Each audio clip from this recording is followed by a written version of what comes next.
जनूबी अफ्रीका के शहर जोहानिसबर्ग में पहले ही से मौजूद जराइम पेशा अनासर का एक और गिरोह भोलू मंजर गैंग के सामने आ खड़ा हुआ। और ये गिरोह दरअसल दाऊद इब्राहिम के साबिक दस्तेरास्त और बाद में सबसे बड़े दुश्मन बन जाने वाले छोटा राजन का नेटवर्क था। भोलू और मंजर को उनके खिलाफ लड़ाई में दाऊद इब्राहिम की भी भरपूर मदद हासिल रही, क्योंकि राजन ने दाऊद इब्राहिम से किनारा कशी करके मुबैना तौर पर इंडियन खुफिया अदारों से हाथ मिला लिया था। दाऊद इब्राहिम, उनके पाकिस्तानी दोस्तों और भोलू मंजर गैंग सबने मिलकर छोटा राजन नेटवर्क समेत सबको ठिकाने लगाना शुरू किया। कराची पुलिस के साबिक अफसर SSP राव अनवार ने जाफर रिजवी को बताया कि जल्द ही जनूबी अफ्रीका में भोलू के पास बहुत पैसे आ गए। PSF के कम से कम 2 साबिक ओहदेदारों ने तस्दीक की कि एक ऐसा वक्त आया जब भोलू और मंजर गैंग मोज़म्बिक के सदारती इंतखाबात के उम्मीदवारों की फंडिंग करने लगे। यानी पटनी महल्ले का अंगूठा छाप भोलू ये फैसले करने लगा कि मोज़म्बिक जैसे मुल्क में सदर कौन होगा। कराची जेल में एक सोर्स के मुताबिक भोलू ने मोज़म्बिक में अपने गॉडफादर मेमन सेठ की साहबजादी से शादी भी कर ली। भोलू के 2 बच्चे भी थे। इसी बीच उधर पाकिस्तान में एक नया खेल शुरू हुआ। नवाज शरीफ की हुकूमत ने फौज और रियासती इदारों की मदद से सिंध में कच्चे के इलाके में डाकुओं और अगवा बराए तावान की वारदातों के खिलाफ 1992 का ऑपरेशन क्लीन अप शुरू किया, मगर 19 जून 1992 को अचानक ही इस ऑपरेशन का रुख अल्ताफ हुसैन की MQM की जानिब मुड़ गया। 1994 में जब ऑपरेशन अपने उरूज पर था और इंतहाई मुतनाज़ पुलिस मुकाबलों और हिरासत के दौरान MQM के अरकान की मावराए अदालत हलाकतों का सिलसिला शुरू हुआ, तो MQM के अस्करी बाजू के अरकान ने भी मुल्क से निकल जाने में ही आफियत जानी।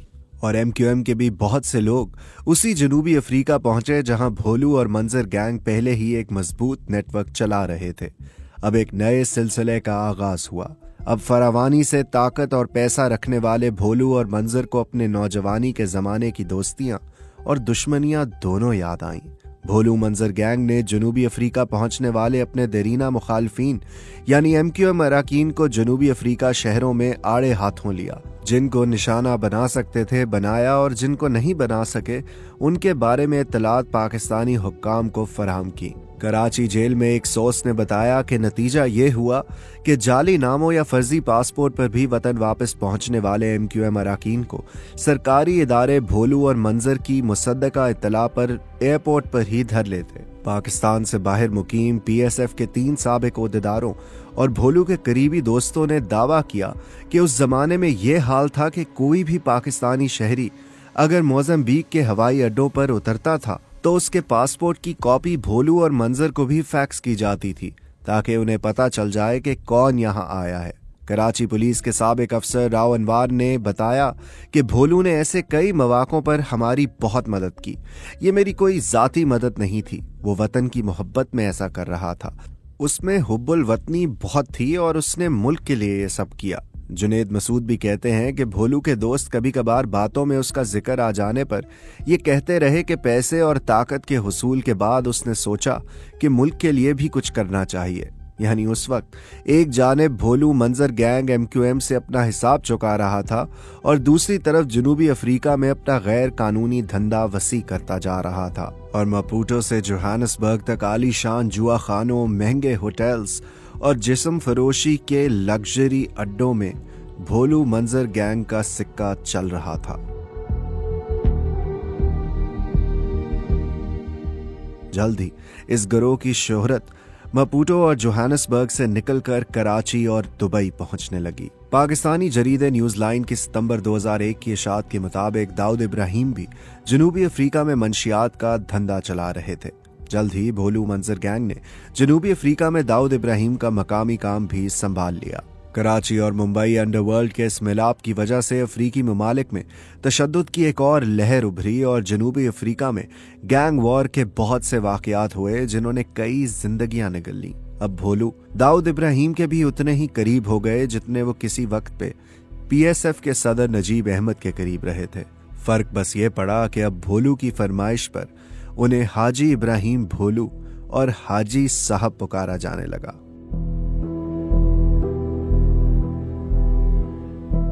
ये सब चल ही रहा था कि भोलू की किस्मत दगा दे गई और दुबई में दाऊद इब्राहिम के जरिए ही भोलू की मुलाकात कराची अंडरवर्ल्ड के एक और किरदार शुएब खान से हुई। शुएब खान भी अंडरवर्ल्ड किंग बनने का ख्वाब आंखों में सजाए दाऊद भाई की कशिश में दुबई पहुंचे थे। शुएब का किस्सा पूरी तफसील से सीरीज की पहली किस्त में आप तक पहुंच चुका है। जल्द ही शुएब खान और भोलू यकजान दो कालब हो गए। अब कराची हो या दुबई, जोहानिसबर्ग हो या मापुटो, भोलू के लिए सब एक जैसा हो गया। जब जी चाहा कराची और जब दिल चाहा जोहानिसबर्ग। भोलू का जवाल तब शुरू हुआ जब दाऊद इब्राहिम ने धंधे में अपने सबसे बड़े मुखालिफ और किसी वक्त में अपने सबसे करीबी साथी छोटा राजन को रास्ते से हटाने का फैसला किया। और इस काम की फरमाइश दाऊद इब्राहिम ने शुएब खान से की, जो कराची अंडरवर्ल्ड मामलात में दाऊद इब्राहिम के पार्टनर बन चुके थे। छोटा राजन मुबैना तौर पर इंडियन खुफिया इदारों से हाथ मिलाकर दाऊद इब्राहिम के खिलाफ अपना गिरोह तश्कील दे चुके थे और बैंकॉक में अपने एक बाएतमाद साथी और टॉप शूटर रोहित वर्मा के अपार्टमेंट में मुकीम थे। शुएब खान ने छोटा राजन को रास्ते से हटाने का ये काम भोलू के सुपुर्द किया। इंडियन सोर्स के मुताबिक कराची से भोलू के साथियों का पहला दस्ता 31 अगस्त 2000 को इन वाज़े हदायत के साथ बैंकॉक पहुंचा कि या तो राजन को कराची ले आओ वरना खत्म कर डालो। न्यूज लाइन के मुताबिक भोलू ने राजन के कत्ल के लिए जिन लोगों का इंतखाब किया उनमें से 3 का ताल्लुक माजी में जुल्फिकार से रह चुका था और उन्हें काम कर देने के एवज बड़ी रकम की पेशकश की गई थी। सितंबर 2000 की रात 9:30 बजे का वक्त था जब महंगे सया 14 जैकेट सूट और चमड़े के कीमती जूतों में मलबूस भोलू अपने दीगर 7 साथियों समेत रोहित वर्मा के इस अपार्टमेंट की बिल्डिंग के मरकजी दरवाजे पर पहुंचे। भोलू के साथियों में थाईलैंड के 2 शहरी भी शामिल थे जो एक बड़ा सा केक उठाए हुए थे ताकि दरवाजे पर तैनात गार्ड्स को धोखा दे सकें, और यही हुआ। इस शानो शौकत से मरूब गार्ड्स ने यह सुनकर कि वो इस इमारत में मुकीम अपने दोस्त की सालगिरह पर सरप्राइज देने आए हैं, इन तमाम अफराद को इमारत में जाने दिया। सीढ़ियों से ऊपर पहुंचकर अब भोलू और उनके साथी उस अपार्टमेंट के दाखिली दरवाजे पर पहुंचे जिसके लाउंज में रोहित वर्मा, उनकी अहलिया संगीता और एक बच्चा टीवी देख रहे थे। दरवाजे पर घंटी की आवाज सुनकर पीप आए से किसी ने अंदर से झांक कर देखा तो सामने 2 मुस्कुराते हुए थाई बाशिंदे बड़ा सा केक उठाए तो दिखाई दिए, मगर दीवार से चिपके खड़े हुए भोलू और उनके साथी नजर नहीं आ सके। और यही धोखा बहुत महंगा पड़ा। दरवाजा खुलते ही 9 mm की पिस्तौलों से लेस भोलू और उनके साथी अंदर दाखिल हुए और गोलियों की बौछार कर दी। गोलियां लगने से सबसे पहले तो रोहित वर्मा गिरे, फिर एक गोली उन्हें बचाने के लिए दौड़ती हुई उनकी अहलिया संगीता को लगी। ये सब देखकर हवास बाख्ता हो जाने वाली रोहित की घरेलू मुलाजमा कमिला बावर्ची खाने के दरवाजे की जानब भागी, मगर भोलू और उनके साथियों को जिस शिकार यानी छोटा राजन की तलाश थी वो कहीं दिखाई नहीं दिया। फिर अचानक किसी साये ने बेडरूम की बालकनी से नीचे गार्डन में छलांग लगाई। यही छोटा राजन थे। भोलू और उनके साथियों ने फरार होते हुए राजन पर अंधाधुंध गोलियां चलाईं, मगर एक गोली पेट और दूसरी दाएं रान में लगने के बावजूद राजन कूदकर जान बचाने में कामयाब रहे। फ्लैट में वापस पहुंचकर छोटा राजन ने रोहित वर्मा को टीवी लाउंज में मुर्दा और संगीता को शदीद जख्मी पाया। बेडरूम में जाने वाले राजन ने पहला फोन अपने सबसे करीबी साथी ग्रोस्तम को किया और चौथा मगर आखिरी फोन थाई पुलिस को। राजन तो बच गए, मगर कराची में शुएब खान और भोलू की दोस्ती न बच सकी। इस वारदात की नाकामी पर शदीद मुश्तइल दाऊद इब्राहिम की पहले शुएब खान से तल्ख कलामी हुई और फिर शुएब खान और भोलू में इख्तलाफ हुआ। न्यूज लाइन के मुताबिक शुएब ने भोलू के 3 साथियों को वादाशुदा रकम देने से इनकार कर दिया, जिस पर भोलू ने इन अफराद को अदायगी तो अपनी जेब से कर दी, मगर वो शुएब खान के शदीद मुखालिफ हो गए। भोलू की जानिब से सुपारी की रकम का तकाजा और शुएब की तरफ से इस पर इनकार से ताल्लुकात इस डगर पर पहुंचे कि शुएब ने भोलू से हमेशा के लिए जान छुड़ाने का फैसला किया। पाकिस्तान के अंग्रेजी अखबार डॉन ने 13 जनवरी 2005 को बताया कि कराची के गिजरी थाने में दर्ज FIR के मुताबिक खयाबान गाजी के रिहायशी हाजी इब्राहिम भोलू इसी इलाके के खयाबान सहर से लापता हो गए। जहां से भोलू लापता हुए वो शुएब खान का घर था। कराची पुलिस के साबिक अफसर SP फयाज खान ने जाफर रिजवी को बताया कि उस रोज दरअसल भोलू शुएब खान से मिलने उनके घर गए थे। भोलू की गुमशुदगी के बाद चौधरी असलम और राव अनवार जैसे कराची के पुलिस अफसरान का अंदाजा था कि शायद भोलू कत्ल कर दिए गए हैं।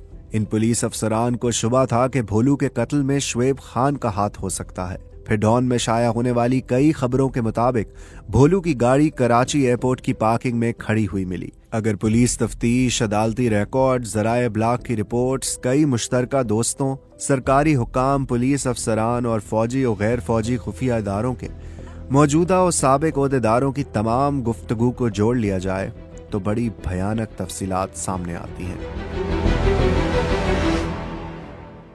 इन मुख्तलिफ ज़राए ने करीबन एक ही कहानी सुनाई, जिसके मुताबिक शुएब खान को नहीं मालूम था कि भोलू की गाड़ी में ट्रैकर लगा हुआ था और शुएब खान मुसलसल इनकार करते रहे कि भोलू की गुमशुदगी में उनका कोई हाथ है। गाड़ी मिलते ही तफ्तीशकारों को पता चल गया कि एयरपोर्ट लाए जाने से कबल भोलू की गाड़ी दरअसल कई घंटों तक शुएब खान के घर पर खड़ी रही थी। आखिरकार शुएब खान के खिलाफ भोलू की पुरस्रार गुमशुदगी का मुकदमा भोलू के भाई मोहम्मद यूसुफ पटनी की मुदय्यत में थाना गिजरी में दर्ज कर लिया गया। शुएब खान को भोलू की गुमशुदगी के मुकदमे में नामजद तो कर दिया गया था, मगर वो जमानत के जरिए गिरफ्तारी से बचने की कोशिश भी कर रहे थे और भोलू को तो जैसे जमीन निगल गई थी या आसमान।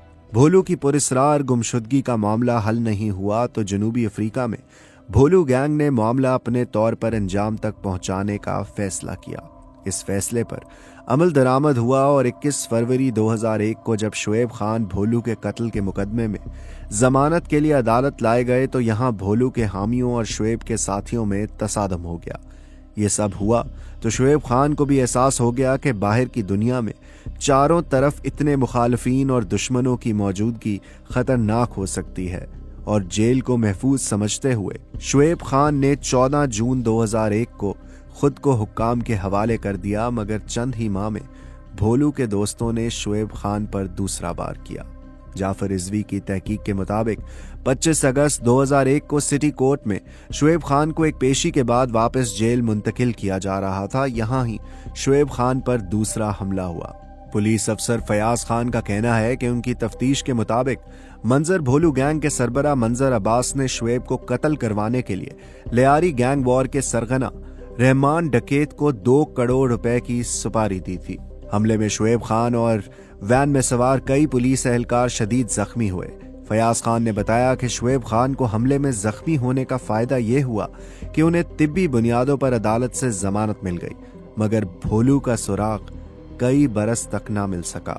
सदर जनरल मुशर्रफ की अहम इत्तेहादी MQM और उस वक्त के गवर्नर सिंध की मुदाखलत पर आखिरकार सदर मुशर्रफ की हिदायत के तहत शुएब खान की गिरफ्तारी का असूली फैसला हुआ और 29 दिसंबर 2004 को पंजाब के शहर लाहौर कैंट से शुएब खान को गिरफ्तार करके कराची लाया गया। तब शुएब खान ने आला सतही अफसरान पर मुश्तमिल जॉइंट इंटेरोगेशन टीम के सामने अपने कई जराइम का इतराफ किया और ये भी तस्लीम कर लिया कि उन्होंने भोलू को कत्ल कर दिया था। पुलिस अफसर फयाज खान ने बताया कि शुएब खान ने अपनी गिरफ्तारी के बाद दौरान तफ्तीश इंकशाफ किया कि उसने भोलू को 8 जनवरी 2001 को ही कत्ल कर दिया था।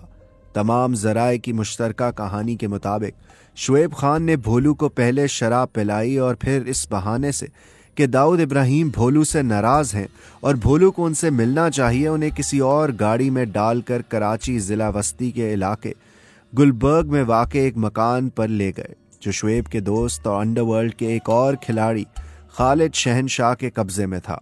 भोलू को ले जाते वक्त शुएब के 2 आदमियों ने भोलू के सर पर काला कपड़ा चढ़ाया और हाथ पीछे बांध दिए।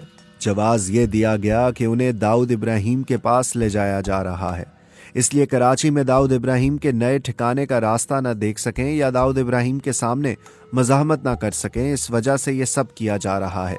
भोलू काफी नाराज तो हुए, मगर बिलाखिर शुएब उन्हें इसी हालत में लेकर घर से निकले। गुलबर्ग पहुंचकर जब भोलू को यह एहसास हुआ कि वो ट्रैप हो गए हैं तो भोलू ने मज़ाहमत की कोशिश की, मगर हाथ बंधे होने की वजह से मज़ाहमत ना कर सके। और यही वो मौका था जब शुएब और उनके साथियों ने भोलू को गले में फंदा डालकर कत्ल कर दिया और लाश कमरे की छत में लगे पंखे से लटका दी। इंसानी जान को खेल समझने वाला, खौफ और दहशत की अलामत और कराची से मोज़ाम्बिक तक जराइम की सल्तनत पर राज करने वाला भोलू कराची में फेडरल बी एरिया के एक औसत दर्जे के मकान में बेबसी से दम तोड़ गया। फिर मकान के अकबी हिस्से में तारकोल का एक बड़ा सा खाली ड्रम लाश छुपाने का जरिया बना। 10-15 किलो चूना लाया गया जिसे इस खाली ड्रम में डाला गया और इसमें भोलू की लाश डाली और उसे पानी से भर दिया। एक सोर्स ने बताया कि चूना पानी से मिल जाए तो जल जाता है। भोलू की लाश भी जल गई। 8-10 दिन तो ये ड्रम बंद रहा जिसमें बची कुची लाश डिकम्पोज होती रही। फिर कई बरस बाद शुएब खान ने भोलू की बची कुची बाकियात तो ड्रम से निकलवा कर न्यू कराची या ख्वाजा अजमेर नगरी के किसी दूर दराज कब्रिस्तान के करीब फेंकवा दी और बाकी जो कुछ बचा उसे वहीं गुलबर्ग के मकान के अकबी बागीचे में दफन करवा दिया। 29 दिसंबर 2004 को शुएब खान ने अपनी गिरफ्तारी के बाद पुलिस हुकाम को दौरान तफ्तीश ये सब तफसीलात बताईं तो 13 जनवरी 2005 को डॉन अखबार के मुताबिक शुएब खान की निशानदही पर भोलू की लाश की बाकियात 12 जनवरी 2005 को बरामद कर ली गईं। भोलू की लाश की इन बाकियात का डीएनए खानदान के अरकान से मैच किया गया। भोलू की लाश की बची कुची गली सड़ी बाकियात उसी सिविल अस्पताल लाई गई थीं जिसके अकब में वाक़े उर्दू आर्ट्स कॉलेज से महज 16 साल पहले भोलू ने अपने जराइम के करियर का आगाज किया था। इस सीरीज की अगली किस्त में शुएब के एक और शिकार की तफसील के साथ आपसे फिर मुलाकात होगी।